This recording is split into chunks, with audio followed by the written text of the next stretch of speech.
store. What do you want to buy? Froot Loops. What is he gonna get? Froot Loops. Froot Loops. Froot Loops. Nick, there's no fruit in there. That's a fun commercial. Why? Oh, Froot Loops. Uncle Toucan. What? He saw that on YouTube or something? Yeah. And he's like, let's go. Commercial. And he said to you, let's go get some Froot Loops. Can you open the door? I got coffee. Sure. Oh my goodness. Bye, handsome. All right, why not? We can get some Froot Loops. We'll ration them. You One want? box. Yeah, that's all.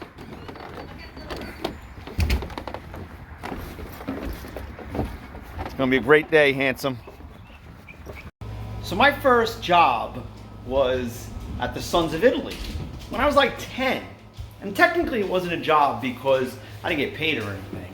I went there with my dad, who, in addition to his full-time job, worked a part-time job there facilitating bingo night. And he would bring my older brother and my older sister, who did actually get paid, I believe. And basically what they had to do was serve coffee. And I think we served French fries and things of that nature as well. And I remember that experience. I still remember one woman told me her coffee was like mud because I put too much milk in it. And that was like, still with me. I'm only 52 now. It lasted, that comment. Thank you. And then when I was in high school, I worked at the local supermarket, which was pretty cool too, because I met people that weren't from my town really for the first time. That job wasn't really for me, but still quite an adventure. I'd have to say the most adventurous of my jobs was being a valet parker at the Rockville Links, which is a very exclusive golf course here on Long Island. And I didn't have my driver's license yet. I learned to drive as a valet parker because a friend of mine was a manager, a kid from Amityville, managed there. He's a little bit older than me, and he just assumed I had my license. And I don't think I really changed his thoughts on that. So I really learned how to drive, driving BMWs and Mercedes and Porsches in a parking lot. And it worked out. That wasn't a problem at all. And then when I was 18, I got my first full-time job, which was in a pizza store where I met Shannon. And these jobs, all of these stepping stone jobs, I have to tell you, really shaped who I am today, my perspective about life. And plus, it really shaped how I operated as a school teacher, in that my pizza job was military. He was the busiest shop in the neighborhood, and there was like 20 shops in the neighborhood. If you were 5 minutes early, you were 10 minutes late. He wanted you there 15 minutes early, and there wasn't a lot of joking around. And I wasn't always happy there, frankly, but I really learned how to operate as a professional, and I learned what the working world was going to expect from me. So these kinds of jobs are like so profoundly important, shaping our young men and women. Shannon, what was your first job? Oh, what are you doing, a little operation? Yeah. Bandages on. Tell me about your first job. My first job was actually at the Busy Bee Flea Market. It was? Yes. And where did you work? I worked in 2 different booths. Okay. They shared me. I worked in the Because you were an asset, like you are. Everybody wanted you, Shannon. I worked in the Champion booth, which was... Sweatshirts and things like that? I never came home with any money. Okay. Because back then we all You wore bought- Champions. I had Champion sweatshirts, turtlenecks, and Yeah. socks, all coordinated. Everything was oversized, I remember. I was wearing like Huge. a... They were like down to my knees. The bigger Yeah. the better. So you worked at Champion. And then it was the And then next I job? worked- No, and then I also worked upstairs. They had a, I don't know if you remember it, they had an embroidering booth. I don't remember. It was towels and like bathrobes, and the lady used to embroider on the sewing machine, and there was a paper that went behind it, and I had to carefully pick off the paper, fold everything up nicely, and pack up all the orders. My goodness, how old were you? 13. My goodness. Uh-huh. And then when did you work at the candy shop? Then I worked at the Candy Castle. And that was the job before the pizza store, and where then you I met worked at me. the pizza store. Yeah, And where was the candy shop again? in the Sunrise Mall, outside Macy's. So you had a lot of responsibility. Yeah. Yep. You That's learned great. all about working and, getting to work on time and dealing with the public and customer service and all of that. John, where was your first job? It was Toomey's in Amityville. Yeah, but before working at the bar, didn't you work somewhere? I know I have some pictures of you as a very young man doing another occupation. DJ, yeah. That's But right. like my first official job, like on the books. I was at the bar in Amityville. It was fun. I did it just to make some extra cash. Yeah. For that summer, but I had more DJs coming in, so I had to quit. Yeah. Couldn't make any other shifts. And now you're doing that now, right? Exactly. Well, that's something. That's so funny. And now, how old were you when you came with me on your first job? Like the. I have pictures of you really little. We didn't want a babysitter, so I just came work. Yeah, but you were really. I remember you being really into it. I remember one party I took you on. You were so. Dance. Was it? School dance. I was wearing the big 6th black grade headphones. dance. Yeah. Yeah. Yes, indeed. I got to dig up some of those pictures for this video. Yeah. So if Nick were a typical 16-year-old, he would probably be working in his first stepping stone job. He turned 16 in March. I was certainly working at that age. And that is the big reason for us starting the Oak Beach Clothing Company, which has one product, our Beach Happy shirt. And Nick is taking a huge role in that. He did a great job helping us to dye the shirts. He's helping us put labels on the packages, and he's helping us fold shirts. And so far, he's done a great job. And I know watching him yesterday, he was proud of what he had accomplished. He had folded, and Sammy was cheering him on. I believe me. I get it. Like, he does more for Sam. He does do more for Sam, but still, you could tell that he was proud of what he had done. Well, good night. No, good night. Hey, wait. Sammy's coming.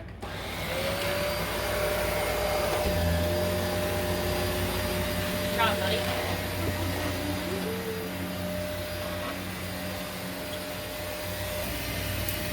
Way to go, Nicky. Put the cord in the pan, so it doesn't run it over with that. There you go. Go back and forth.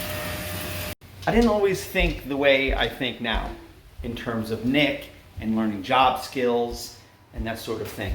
And there were a couple of influences on me that changed everything. The first big one was the Temple Grandin movie. And that movie had such a profound effect on the way I view Nicholas and what his future could possibly look like.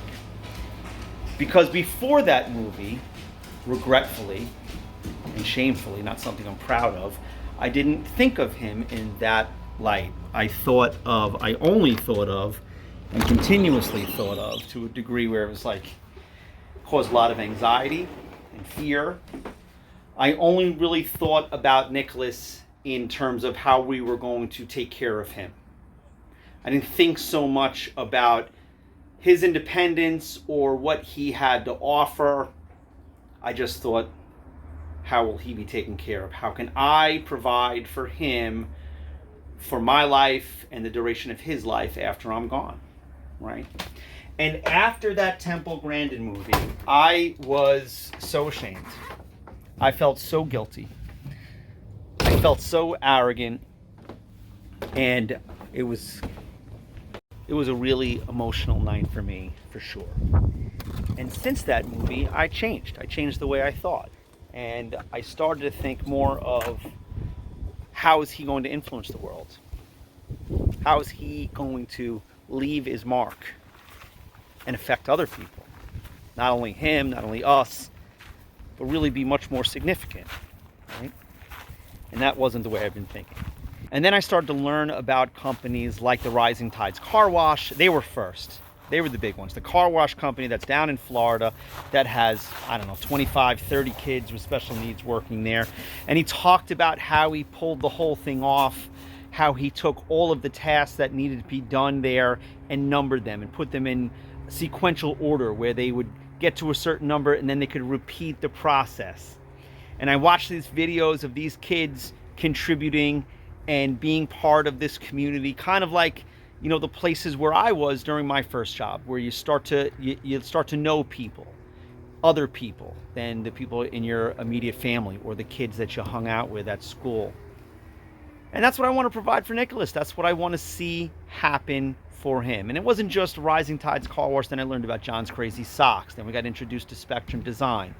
And now we're starting the Oak Beach Clothing Company. And we only have one product. But you got to start somewhere. And that's where we're starting. And so we're already helping to support 45 kids in their quest to work with Spectrum Design by using their printing services. And now we have Nicholas doing the work of, in this case, tie-dyeing. And I don't know how much more tie-dyeing we're doing unless we end up getting a facility at some point in the future. And Nicholas is going to continue to be a big part of this. And hopefully sooner than later, we're going to bring on more people with special needs to help us with this endeavor. In there, big guy. Risotto. Nice. Can you ensure to make enough for several people? That's a big fat yes. Thank you so much. Your skills are coming along well. See how he has to think about that, Sam? I don't understand. Like, oh yeah, I'll cook for There's you guys. nothing makes me happier than to make food for like 8 people. That's not me. No, it's not, is it? That's why I have to come attack you with a spoon.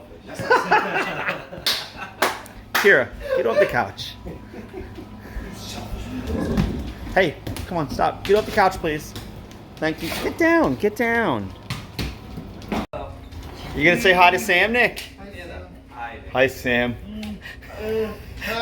The no look high five. Come on, Kira, come outside. Come on, go outside. Don't be so offended. Look, she's so mad at me back. Come on, go outside, please.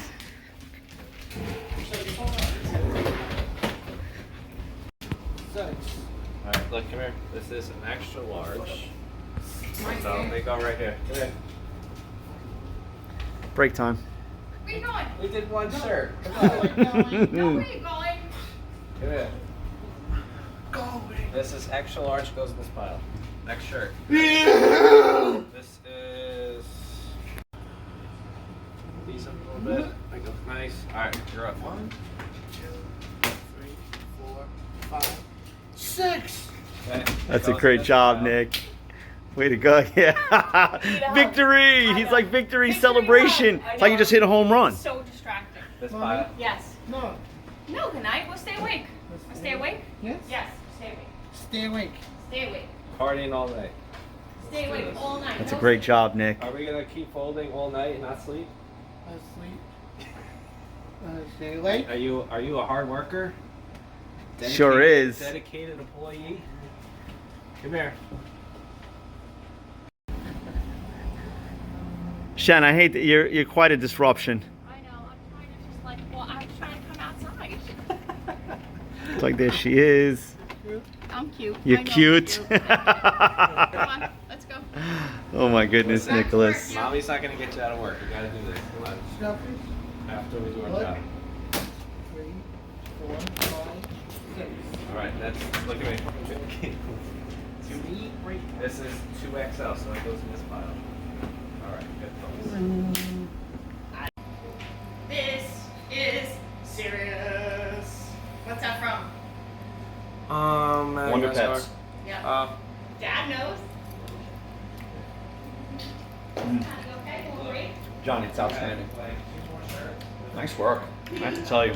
I want to put some rosemary. This is a lot better. This was after you made white rice that we couldn't even choke down. I was like, let me teach this boy something. No, that was Mom. Don't take the credit. Mom taught you to make the risotto? Well, I do make it better than you. And me? Cool. Try this now. You put celery in yours. That was not good. No, I Taste want, this with risotto. I wanna put prosciutto rosemary in It's this. delicious. I want to put rosemary. It's delicious. You did a great job. I just got off the phone with Alex. He's in Pennsylvania having a good time with his family. And he said, hey, don't forget to tell everybody to join the Facebook page. So if you haven't already, join Alex's Facebook page. It's the NickyTV fan club. Alex is the best. The second round of the Beach Happy t-shirts are finally here, but these are even better than before. These are the Nicky James Originals because no two are alike. And that's because we've expanded our model of employing people with special needs by starting the Oak Beach Clothing Company, which can be found at oakbeachclothing.net.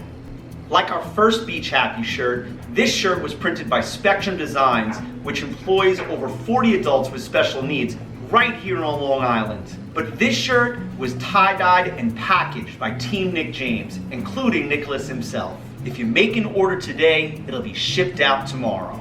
We started the Oak Beach Clothing Company so that Nicholas could take part in real-life job skills that otherwise would not be available to him. And our goal, as we grow, is to expand this opportunity to other people in the special needs community.